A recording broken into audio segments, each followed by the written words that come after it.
সল্লু আলাল হাবিব সাল্লাল্লাহু তাআলা আলা মুহাম্মদ সাল্লাল্লাহু তাআলা আলাইহি ওয়া আলিহি ওয়াসাল্লাম। প্রিয় ইসলামী ভাইয়েরা এবং মাদানী চ্যানেলের দর্শক শ্রোতা, আসুন আমরা কোরবানি সংক্রান্ত কয়েকটি হাদিসে মুবারক শ্রবণ করি। প্রিয় নবী সাল্লাল্লাহু আলাইহি ওয়াসাল্লাম ইরশাদ করেন, কোরবানি দাতার কোরবানির পশুর প্রত্যেকটি লোমের পরিবর্তে আল্লাহ তাআলা তাকে একটি করে নেকি দান করেন। সুবহানাল্লাহ।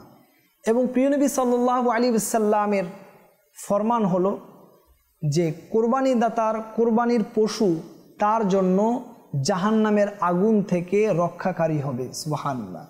এবং প্রিয় নবী সাল্লাল্লাহু আলাইহি ওয়াসাল্লাম মা ফাতেমা জাহরা রাদিয়াল্লাহু তাআলা আনহাকে ইরশাদ করেন যে, হে ফাতেমা, কোরবানির পশুর নিকটে থাকিও, কেননা যখন কোরবানির পশুর প্রথম রক্তের ফোঁটা জমিনে পড়ে তো তোমার সকল গুনাহ ক্ষমা করে দেয়া হবে।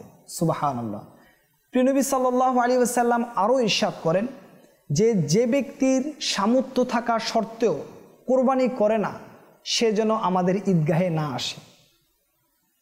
আল্লাহু আকবার। প্রিয় ইসলামী ভাইয়েরা, এ থেকে আমাদের ফজিলতগুলো শুনে আমাদের আমল করার জজবা আনা দরকার। এবং যেই ভয় সংক্রান্ত আল্লাহ রাসূল সাল্লাল্লাহু আলাইহি ওয়াসাল্লাম হাদিস শরীফ, যে যার সামর্থ্য থাকা সত্ত্বেও সে কোরবানি করে না, সে যেন আমাদের ঈদগাহে না আসে, এ থেকে শিক্ষা নিয়ে আল্লাহ তাআলা আমাদেরকে আল্লাহর সন্তুষ্টি অর্জনের জন্য আল্লাহ তাআলা সন্তুষ্ট চিত্তে কোরবানি করার তৌফিক দান করুক। আমিন আমিন বিজাহিন নবিল আমিন। সল্লু আলাল হাবিব সাল্লাল্লাহু তাআলা আলা মুহাম্মদ সাল্লাল্লাহু তাআলা আলাইহি ওয়া আলিহি ওয়াসাল্লাম।